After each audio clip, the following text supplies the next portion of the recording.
5, 4, 3, 2, 1, 0.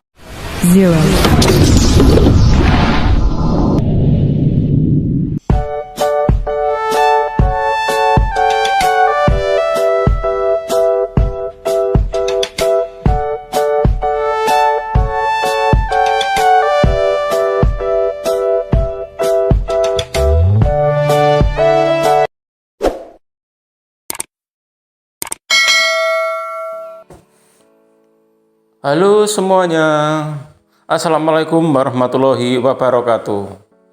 Pada kesempatan kali ini, kita akan belajar pada tema 8, lingkungan sahabat kita, subtema 3, usaha pelestarian lingkungan. Dan kita telah sampai pada pembelajaran yang ketiga. Anak-anak sekalian, sebelum kita mulai pembelajaran kita, jangan lupa untuk berdoa terlebih dahulu. Pada pembelajaran di subtema 1, kamu telah mengetahui jenis-jenis usaha ekonomi, apa pengaruh kegiatan ekonomi bagi masyarakat. Ayo kita cari tahu. Pengaruh kegiatan ekonomi terhadap kesejahteraan masyarakat. Dalam kehidupan sehari-hari, kita tidak lepas dari kegiatan ekonomi. Kegiatan ekonomi meliputi kegiatan produksi, distribusi, dan konsumsi. Ketiga kegiatan ekonomi ini saling berkaitan satu sama lain. Satu kegiatan ekonomi terhambat akan mengganggu kegiatan ekonomi yang lain. Kegiatan produksi. Apa yang dimaksud dengan produksi? Amatilah kegiatan ekonomi seorang petani. Petani menanam padi di sawah, lalu memberi pupuk dan menyiangi rumput yang tumbuh di sela-sela tanaman padi. Setelah bulir-bulir padi mulai berneas, petani mengusir burung-burung yang berusaha makan bulir-bulir padi itu. Saat padi menguning, itulah saatnya petani memanen. Hasil panen lalu dijual.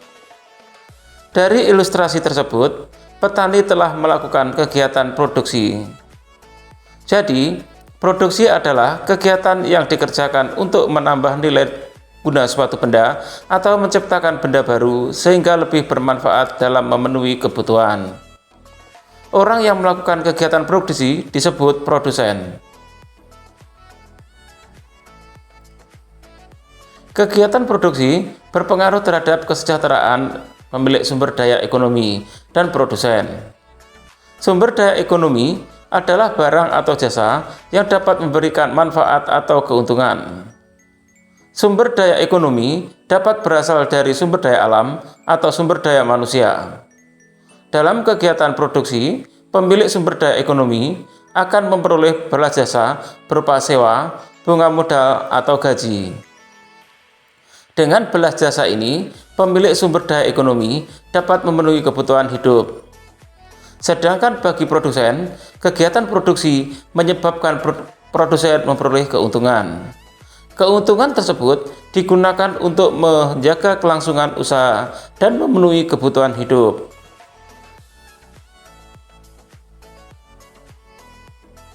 Kegiatan distribusi. Setiap hari kamu makan dan menyemakkan pakaian. Bahan makanan tersebut dihasilkan di suatu tempat tertentu. Pakaian juga diproduksi di tempat tertentu lainnya. Untuk mendatangkan bahan makanan dan pakaian, diperlukan kegiatan penyaluran. Kegiatan inilah yang disebut dengan distribusi. Jadi, distribusi adalah kegiatan menyalurkan hasil produksi dari produsen ke konsumen. Orang yang melakukan kegiatan distribusi disebut distributor. Kelancaran distribusi barang membutuhkan sarana transportasi dan jalan yang memadai. Tujuannya agar hasil produksi dapat segera sampai kepada konsumen dengan cepat dan tepat, sehingga kebutuhan konsumen segera terpenuhi. Kegiatan konsumsi.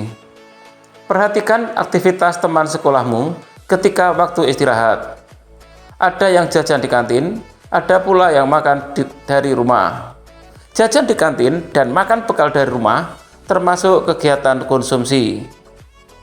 Konsumsi adalah kegiatan manusia mengurangi atau menghabiskan nilai guna suatu barang atau jasa untuk memenuhi kebutuhan. Orang yang melakukan kegiatan konsumsi disebut konsumen. Untuk mengkonsumsi barang atau jasa, masyarakat mengeluarkan pengorbanan tertentu. Pengorbanan dapat berupa uang atau waktu.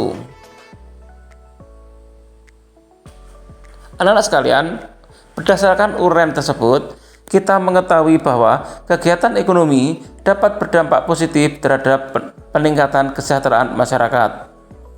Anak-anak sekalian, sekarang cobalah mengamati kegiatan produksi dan distribusi di lingkungan sekitarmu. Identifikasilah orang-orang yang diuntungkan dari sebuah usaha tersebut. Kemudian, tulislah hasil pengamatanmu dalam bentuk tabel, seperti contoh berikut ini.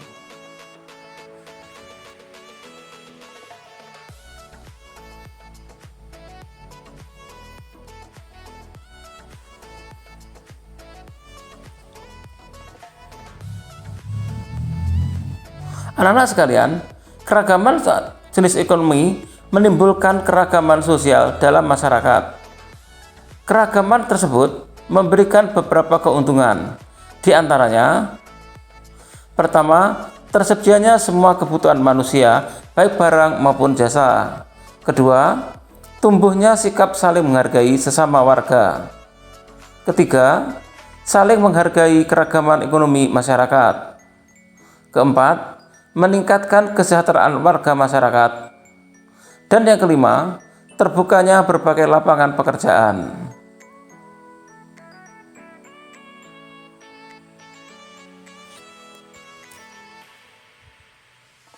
Demikian tadi anak-anak sekalian pembelajaran kita pada tema 8, subtema 3, dan pembelajaran yang ketiga. Untuk menguji pemahamanmu, kamu dapat mengerjakan latihan soal yang terdapat pada deskripsi video ini. Sampai jumpa pada pembelajaran berikutnya. Tetap semangat dan selamat belajar.